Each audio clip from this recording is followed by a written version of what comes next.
আসসালামু আলাইকুম রহমতুল্লাহ। প্রিয় ডাক্তার, নতুন হোমিওপ্যাথ কিছু রোগী পাবে যারা কথাবার্তা গুছিয়ে বলতে গেলে শব্দ উলট পালট করে, আগের শব্দ পরে, পরের শব্দ আগে, এরকম করে বলে। এটা তার একটা দোষ, এটা তার একটা সমস্যা। এটা ওষুধ প্রয়োগ করার পর ঠিক হয়ে যায়। চলো দেখাচ্ছি সেই ওষুধটা কি। দেখো, কেন্ট রেপার্টরি 6th এডিশনের 66 পৃষ্ঠায় মাইন্ড অধ্যায়ের প্রধান রুব্রিক মিস্টেক্স ভুল করে, সাব রুব্রিক ট্রান্সপসেস সাউন্ডস, শব্দসমূহ উলট পালট করে। ফার্স্ট গ্রেডের ঔষধ একমাত্র চায় না।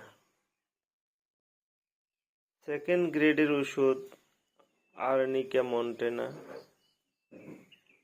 ক্যালকেরিয়া কার্প,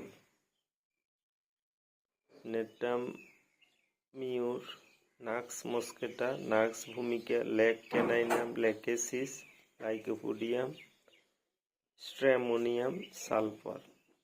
থার্ড গ্রেডের কিছু ওষুধ আছে। এখান থেকে কেস টেকিং রেপার্টরাইজেশনের পরে একটি মাত্র ওষুধ আসবে যাকে শক্তিকৃত অবস্থায় প্রয়োগ করে থাকি। ধন্যবাদ।